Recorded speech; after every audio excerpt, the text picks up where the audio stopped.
Hello everyone and welcome to yet another Jujutsu Kaisen character discussion. It's been a while since we've done one of these, and since there's no chapter this week, I figured, hey, why not?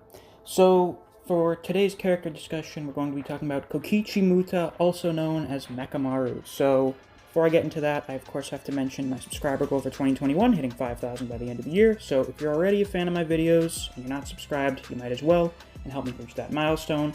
The other thing is my Patreon. If you want to help support me and the channel directly, there's a link to that down in the description. Regardless of whatever tier you join, you'll get a shout out at the end of videos, so if you're interested in that, you should definitely go check it out. With that out of the way, let's get on with the discussion. A good way to start this off would probably be to talk a little about Heavenly Restriction, as it is one of the most important aspects of Mechamaru's character, and the fact that he, if I recall correctly, is the first character through which we get an explanation of Heavenly Restriction. So, Heavenly Restriction is essentially a binding vow placed on the body at birth that places some sort of limitation on it in exchange for some kind of benefit. Mechamaru's Heavenly Restriction pretty much gives him an unusable body in exchange for massive amounts of cursed energy and an extremely large range in which he can use his curse technique. Now, by unusable body, I mean he can't leave this juice-filled bathtub in some cave that he lives in. He has no right arm, both of his legs don't work, his skin is so sensitive that it burns in moonlight, and all of his pores feel like they're being stabbed with needles. So he's basically the glass bones and paper skin guy from SpongeBob. Shitty existence. This is interesting because it seems like all Heavenly Restrictions have some sort of really terrible consequences for the person born with them.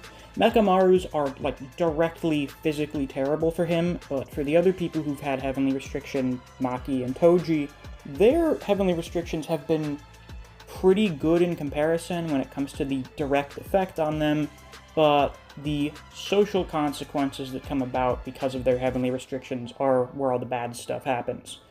So that's just sort of an interesting running theme with those things. But of course, because of this Heavenly Restriction, Mechamaru has spent pretty much his entire life living in this bathtub, and has been unable to go out and enjoy the world like a lot of other people are, which is what's led to him being very resentful of other people, especially cursed corpses such as Panda, because they're not real people in his mind, yet they are still able to go out and about and enjoy things, while Mechamaru is stuck in this room in constant pain, unable to do anything. It's a very terrible life to be born into, and it's certainly understandable why Mechamaru became kind of an asshole because of that. I do appreciate when characters have, like, these really debilitating conditions. Like, they're basically cripples, and they haven't been able to do anything their whole life. And they're pissed off, because of course you would be. If you were stuck in constant agony and couldn't do basically anything, you'd be pretty pissed off too. So I feel like that's a pretty understandable aspect of Mechamaru's character. Now, while Mechamaru can't go out and do things himself, he is able to do it indirectly with his curse technique, puppet manipulation. He controls these robot bodies, which have been collectively called Mechamaru. Of course, Mechamaru's name is actually Kokichi. So Kokichi controls these Mechamaru units and pretty much goes and experiences the world through them, which of course is no good replacement for actually going out and doing them yourself.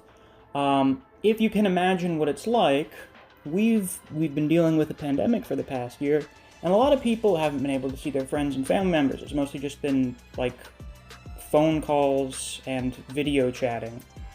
So imagine having to do that but for your entire life. Yeah, not great.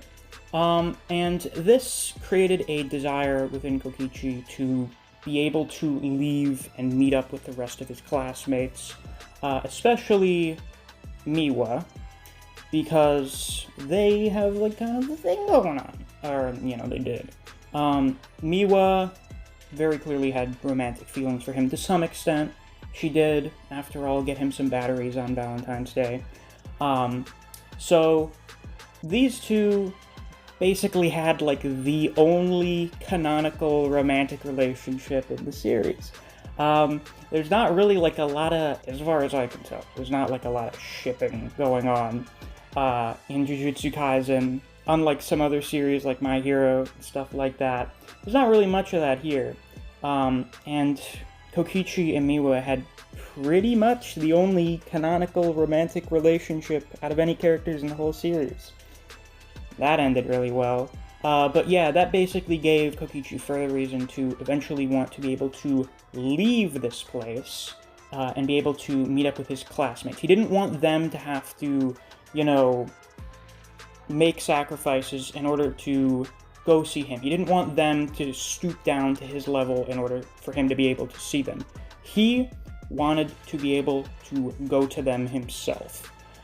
So this desperation to leave this terrible body behind, and his desire to go and be with the people that he cared about, led to him getting involved with a particularly unsavory crowd. That crowd being Imposter Ghetto and Mahito. So they made a binding vow that Kokichi would act as a mole, giving information to Imposter Ghetto's group. In return, Mahito would use idol transfiguration to fix Kokichi's body and effectively allow him to live as a normal person. With this, Mechamaru was, in theory, getting the best of both worlds. Originally, he was completely willing to give up all the cursed energy within his body and all his connections to Jujutsu in order to just have a normal body and be able to live normally. But in this case, with idol transfiguration, he gets a normal body and keeps his cursed technique. So he basically got a bunch in return without, having to pay anything for it, initially. Of course, since the deal between Mechamaru and Ghetto's group was over, that meant that they were going to kill Mechamaru. Of course, he would not go down without a fight, and said fight is one of my personal favorites in the series, because Kokichi pulls a fucking Ava unit out of nowhere. Absolute Mechamaru is a big mech unit with over 17 years worth of cursed energy within it, which is so ridiculous. It's just so fucking cool. And he fights Mahito. They have a really cool fight. You get to see a mech fighting off against someone who basically has the power of imagination. Not literally, but the extent of Mahito's powers is however far as his imagination can shape his body. So, yeah, that was really good, and it even seemed like Mechamaru was going to win. He got caught in Mahito's domain expansion, and most interestingly, instead of, thinking about all of his regrets or some other motivation that he wanted to do, his main focus, still, I'm going to meet up with everyone, no matter what. This is not going to stop me.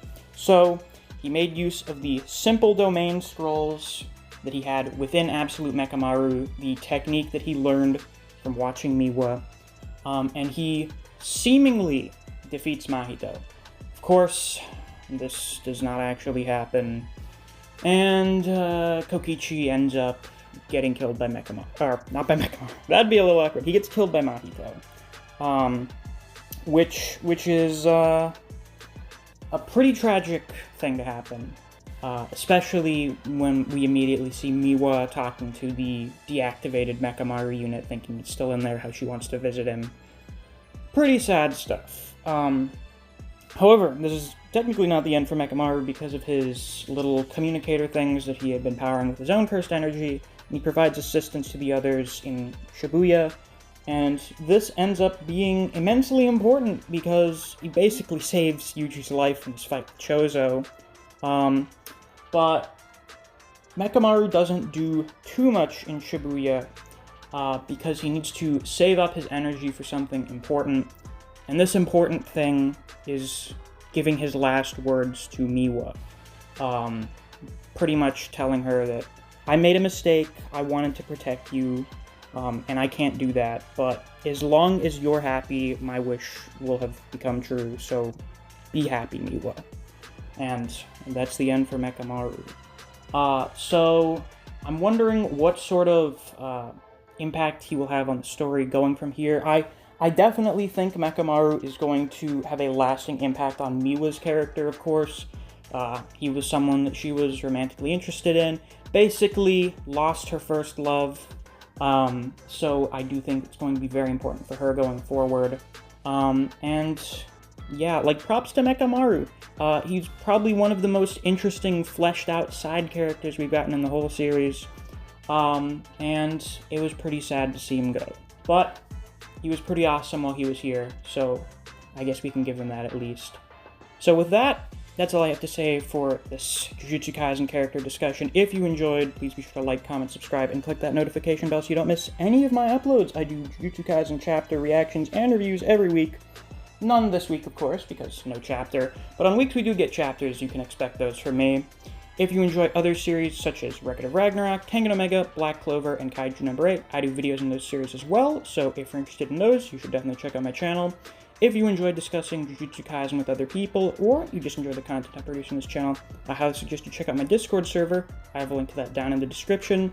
Since it's the end of the video, it's time to give a shout out to my wonderful patrons, Archbears CJ2K, Fuse, Neo, Solo Warrior, Tyrese Simmons, Dijon Redden, Honey Mustard, Zach Rowitz, and K-God. Thank you all very much for supporting me on Patreon. I greatly appreciate it. And if you too want to get a shout out at the end of videos, or you want to get access to some extra content, you can always check out my Patreon. There's a link to that down in the description. Thanks for watching. I'll see you guys around. Take care.